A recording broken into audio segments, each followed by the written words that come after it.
Hi, I'm Helen, a 29-year-old newlywed. My husband Bobby, 31, works as an office employee. Our lives took an unexpected turn when, without discussing it with me first, Bobby decided to let his younger sister Doris move into our new home. This house, valued at $500,000, was designed specifically for us as a couple, and we had been excitedly involved in every detail of its design and furnishings since our engagement. When we moved in, I was shocked by the sheer volume of Bobby's belongings. I asked him, Bobby, is there enough room for all this? It seems like a lot. He casually dropped a bombshell. Oh, did I not mention? Doris is moving in with us. I was taken aback and asked, why would Doris move in now? We just got married.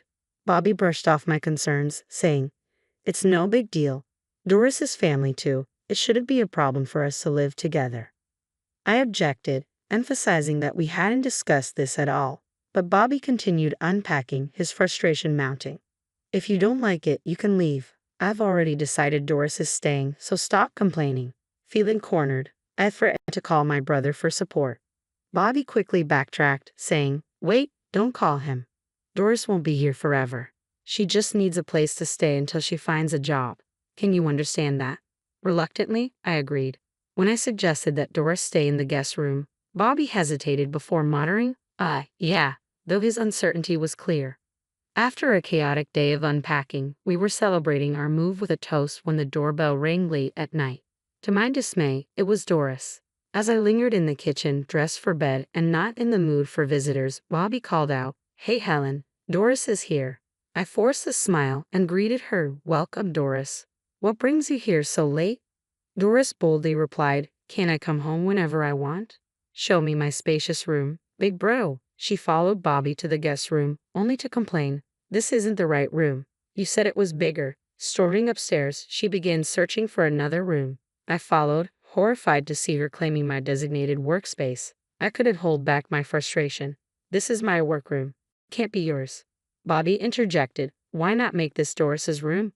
The situation was spiraling, challenging the very foundation of our new marriage and home. I stood firm. No way. In search of a compromise, I suggested the room next door, Bobby's planned workspace, which was also spacious. But he was visibly distressed. Not that room. I'd been looking forward to using it. I even picked out the wallpaper myself. The only other option was the future children's room, currently a guest room. Doris, still unsatisfied, snapped, you're quite insolent, aren't you? Not listening to the head of the household. Pretty cheeky for someone who relies on him for meals. Exhausted and disheartened by her accusation, I thought, who's the real freeloader here?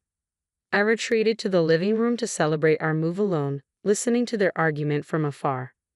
Eventually, Bobby confronted me, accusing me of always opposing him and acting high and mighty.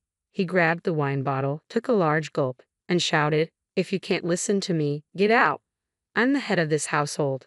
With that, he stormed off with Doris. Feeling overwhelmed, I decided to call my brother. He answered immediately, sounding upset. Are you mad, bro? Were you sleeping? I'm sorry. I explained the situation with Doris moving in, and how Bobby and Doris were treating me. My brother expressed concern, saying it sounded like I was being treated almost like a servant. I laughed off his worries, asserting confidently that everything would be fine. I'm your sister, not a servant. If they think they can manage that, let them try, I said defiantly. My brother chuckled. Good point, but call me if anything happens. Our conversation then shifted to his troubles, and I was shocked to learn that his wife had been seeing other men she met on a dating site and was having an affair. He discovered the truth after she mistakenly sent him a message meant for her lover. Bobby had been suspicious for a while, and with proof in hand, he took her phone and sent her back to her parents. He planned to visit her parents the next day to discuss everything. We ended our call with a plan to stay in touch, both acknowledging the tough situations we found ourselves in. After hanging up, I focused on unpacking the remaining boxes, waiting for Bobby and Doris to return. They came back late at night, cheerfully drunk. As I continued unpacking, I braced myself to welcome them. Bobby and Doris approached me, excited about what they thought was a brilliant idea.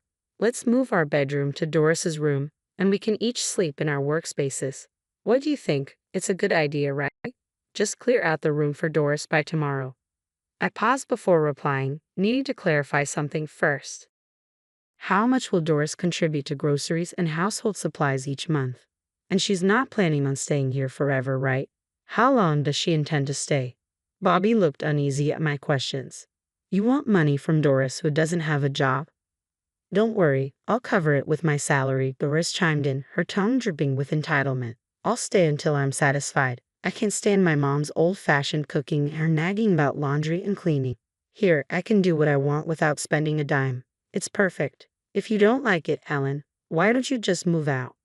I snapped back. Then let's divide the household expenses. I'll cover my share with my income, and you can use your salary for yourself and Doris. They seemed oddly pleased with this arrangement, even as I added, and you'll need to take care of your chores. Feeling they were taking me seriously, I left a written note outlining our agreement. The next day, still worried about my brother, I decided to visit him at his office. He had taken over as the president of a construction company after our father passed away last year. Surprised to see me, he invited me in to talk. I explained the situation at home and asked if there might be a position for me at his company. Our secretary is leaving due to her husband's relocation. It's good timing, he replied, agreeing to hire me. Then he shared some troubling news that left me stunned. His wife was pregnant, but it was clear the child wasn't his. Evidence filled her phone. Messages, photos, and videos of her lovers, all of whom wanted to shirk responsibility upon learning of the pregnancy. When I asked if he was considering a divorce, he sighed. It will be tough for the kids, but I see no other option. I advised him to consult with a lawyer for a proper discussion before making any decisions. Returning home, I felt a mixture of worry and determination. I was haunted by the images and texts revealing my sister-in-law's affair. Despite knowing her as a loving, family-oriented person, her betrayal felt like losing a close friend. Tears welled up as I processed the shock when I heard persistent knocking on my door. Hey, I'm hungry. Can you make something? Doris's voice echoed through the door, but I was too stunned and drained to respond. I let her be. Moments later, my phone rang. It was my husband calling from work. Anticipating the direction of the conversation, I chose not to answer. I simply wasn't in the mood to talk. Shortly after, I received a text from my brother, asking if I could accompany him to a lawyer the following day. I replied with an okay sticker, then must have drifted off to sleep. I was abruptly awakened by my husband's loud voice. You didn't even prepare food for Doris. And you're sleeping? What's that about? He roared. Without saying a word, I held up a written pledge we had made, signaling him to read it. Realizing the situation, he turned to Doris and said, Let's let her sleep. She seems off. We can talk about this tomorrow. I'm not sick. I'm just tired of this, I mumbled, rolling over to sleep again. The next morning, I quietly left the house without waking my husband and headed to my brother's place. He looked like he hadn't slept at all, his eyes bloodshot. Before anything else, I helped get his kids ready and took them to kindergarten. During the drive, they shared snippets of their home life. Mommy was the bad one. She left us at home and went out. We cried because we were alone, so Daddy got angry, they said innocently. I reassured them, if you're ever lonely, just call Auntie, okay? Their cheerful yay made it clear they were too sad about their mom's absence. After dropping off the kids, my brother and I went to see the lawyer. The lawyer confirmed that the evidence on my sister-in-law's phone, photos, videos, and messages, was more than sufficient for a divorce case and to argue for parental rights. After my brother shared his story, I felt a mixture of sadness and determination. After my meeting with the lawyer, I had a chance to discuss my situation, and my brother dropped me back home. He mentioned he'd be gathering the family later to talk about the divorce. If anything happens, just call us. We're all here for you, he assured me as he left. As I walked into the living room, I was met with chaos. They had attempted to make breakfast, leaving the kitchen greasy and dishes piled high. Frustrated, I hesitated, torn between cleaning up after them and confronting the mess. Just then, Doris appeared. Where did you go?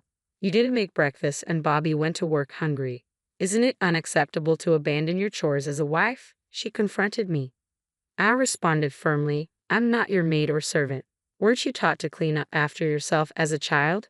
Ignoring her repetitive complaints, I decided not to let her provocations get to me. The situation at home needed resolution, and I was determined to ensure everyone played their part responsibly. But you're the wife, Doris shot back as I stormed to my room. only to find my belongings missing and Doris's items scattered everywhere. Shocked and confused, I confronted her in the living room. Did you go into my room? Your stuff is everywhere. What's going on? With a smug look, Doris replied, "Oh, I've always loved your room. It fits my neat and cute image perfectly, don't you think? I moved your stuff into the guest room." Fuming, I hurried to the guest room, where I found my computer and belongings tossed aside carelessly. The disrespect was palpable, and my anger boiled over. A burning desire for retribution ignited within me, and I resolved not to let this slide. I planned to confront Bobby the moment he got home. When he returned unexpectedly early, likely tipped off by Doris, I heard his heavy footsteps approaching the guest room. It was clear he knew about the switch, and I braced myself for the worst. When Bobby burst through the door, his expression was fierce, with Doris grinning triumphantly by his side. "You went against Doris," he accused. "Aren't you my wife? Isn't it your job to look after me and your sister-in-law?" In that moment, any affection I felt for him vanished. The affection I once held for Bobby faded away as he stood there, failing to defend me or acknowledge Doris's invasive behavior. There were no calls for her to move her things back or any questions about why she was disregarding my personal space. Determined, I confronted him. "If this is how it's going to be, I'm inviting my brother over. He's never seen our house, and maybe it's time he did." Despite his usual apprehension about my brother, Bobby's demeanor shifted with Doris by his side. "Are you sure about that? If you let that thug into our house, I'll kick you out," he threatened confidently. "Go ahead, try it. I'll call my mother, my brother, and his wife to show them this place," I shot back, unflinching. His expression hardened as he warned, "Do not dare call your family. If you don't like it here, then leave." Doris chimed in with a smirk. "This is my castle with Bobby. You have no right to call anyone here. Even if your family comes, we'll just kick them out." Unfazed, I grabbed my phone. "I'll call my brother then. Maybe it's best if we live apart. You two can invite your friends and party all you want. Sounds like you prefer that." Their faces lit up at the idea, and Bobby even suggested, "Maybe we should just get divorced already." Fed up with their disrespect and stubbornness, I decided it was time to make the call. My family needed to see firsthand what I was dealing with. As I dialed, the reality of our fractured relationship hit me hard, but I was ready to take a stand. Bobby and Doris buzzed with excitement at the prospect of having the house to themselves, but I calmly warned them, "All right, but you'll regret this. I'm calling my family now." My brother answered eagerly, "We've been waiting for this. We're on our way." His readiness to jump into action moved me, and I felt a glimmer of hope. Within about 25 minutes, my family arrived. Doris, who had threatened to kick my family out, turned pale at the sight of my brother. "I thought you were going to kick out my family when they arrived," I remarked, watching Doris shake her head weakly. Seeing her so subdued made Bobby shrink back in fear as well. My brother, a former national-ranked judo competitor now coaching at a local boys' club, towered over everyone at 6 feet tall, his buzz cut emphasizing his imposing presence. My younger brother, also a judo practitioner, mirrored his appearance. They had both been memorable figures at the wedding. "Are we getting kicked out by who?" My elder brother laughed. Doris tried to muster some bravado. "Yeah, my brother is divorcing his useless wife. Now please leave," she retorted. "What? You're the ones leaving, aren't you? This is Helen's house, built with her share of her father's inheritance and in her name," my younger brother shot back. As this unfolded, my mother began tidying up the kitchen, exclaiming, "Oh dear, what a mess." She then called out to my brothers, "Don't drag out the conversation. Get to the point already." Taking her cue, my brothers turned to me, instructing, "Another person is coming. Let them in when they arrive." They gestured for Bobby and Doris to sit down. "We have 2 matters to discuss today. The first is that we need you to leave," my brother stated. Doris, taken aback, incredulously asked if it was true that this house belonged to me. Bobby faltered, "Well, I was talking to the contractors about the interior and stuff, so I thought it was my house, but maybe it's not. But I'm the head of the household, right?" It was clear he had misconstrued being the head of the household as ownership, ignoring the source of the funds. Being the head of the household and owning the house are 2 different things, my brother replied, leaving Bobby speechless. Doris, however, stubbornly retorted, "I won't leave. Do you know about residency rights? I have rights, so if you don't want us here, you leave." She glared defiantly at me. "You seem to have researched this thoroughly. But this isn't a rental property, and you're not paying Helen any rent, are you? So residency rights don't apply here, my brother pointed out. Sensing the gravity of the situation, Bobby started to resist. But I'm married to Helen, right? I can't just leave. I won't separate, he argued, clinging to his last shred of defense. Just then, the doorbell rang. The guests my brothers had mentioned had probably arrived.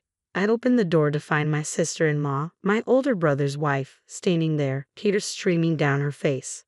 I turned to my brother. Your wife is here with your child. What should we do? My mother, Avra the peacemaker, suggested she would take the child upstairs to a quieter room. After guiding them up, I allowed my sister-in-law to enter the house. Bobby, caught off guard by her presence, stammered, "How did you find out where we live? Please just go home for today." His suspicious demeanor didn't escape notice, and my elder brother stepped in, his voice thick with disdain. "Did you forget my wife's face? This is the second matter we need to discuss." The color drained from Bobby's face as confusion and fear took hold. "You mean she is?" Panic flashed in his eyes and he looked ready to flee, but he was rooted to the spot. My brother held up evidence of the affair and confronted him. "It seems my wife is pregnant with your child. Did you two plan this?" He threw the evidence onto the table, declaring, "For me, it's divorce. Nothing less." Hearing this, Doris, terrified of the scandal, blurted, "I'll pack my things and go back to my parents' house," and made a move to escape. Upstairs, my younger brother quickly stepped in. "We've got a truck loaded with boxes. Start packing your things right now. I'll get the boxes." Doris hesitated. "Am I leaving today?" One stern look from my brother made her relent. Meanwhile, my elder brother handed divorce papers to his wife. "Sign these." Seeing the custody section designated for him, she hesitated, but he firmly said, "That's what the kids want. Your opinion doesn't matter." With tears streaming down her face, she signed. "Next time, take care of the child you're carrying. I won't ask for child support, but don't ever show your face to my kids unless they want to see you," he stated, as she apologized to him from her knees. Watching this unfold, I realized the depth of pain my brother had been bearing. Then the focus shifted to me. "So, Helen, what are you going to do?" my elder brother asked. Without hesitation, I replied, "I choose divorce too. I want him out of my house as soon as possible." Bobby dropped to his knees, begging, "I don't want a divorce. Please forgive me," he added desperately. "Besides, it could be his child, not mine." This only solidified my decision. I had seen enough deceit, and I was ready to reclaim my life and my home.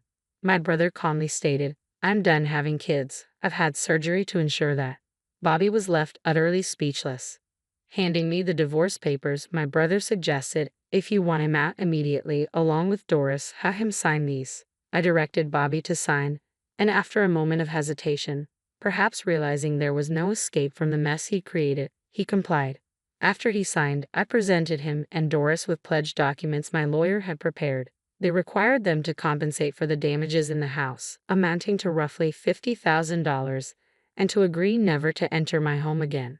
Under my brother's stern gaze, Bobby hesitantly signed the pledge, his shoulders slumping as he trudged upstairs to pack his belongings. Meanwhile, my brother mentioned with a hint of irony, "Oh, I got a marriage license for you guys when I picked up the divorce papers." He handed it to his wife, who without a second thought signed it and pushed it toward Bobby. "Sign it quickly. You've messed up my life, so you have to take responsibility. I'm having this baby. You can't just walk away." With a desperate look, Bobby signed the document, sobbing, "Just do whatever you want." But my brother wasn't done. "Hey, you won't say anything unless I ask, huh? Don't you have anything to say to me?" This prompted a profuse apology from Bobby, his remorse palpable as he nearly bowed to the floor. We all worked quickly to pack Bobby's and Doris's belongings into boxes, loading them onto a waiting truck that transported everything to their parents' house. Thus, my brief married life came to an abrupt but decisive end. As I contemplated living alone in the big house, my mother proposed selling her house to move in with my younger brother.